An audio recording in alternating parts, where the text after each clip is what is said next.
మెల్లగా తెల్లారిందో ఎలా, వెలుతురే తెచ్చేసిందో ఇలా, పోసి నవ్వులతో మెరిసే పసిపాపల్లా.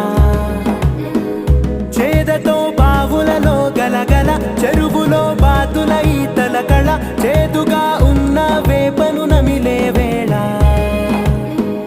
చుట్ట పొగ మంచుల్లో, చుట్టాల పిలుపుల్లో, మాటలే కలిపేస్తూ మనసారా మమతల్ని పండించి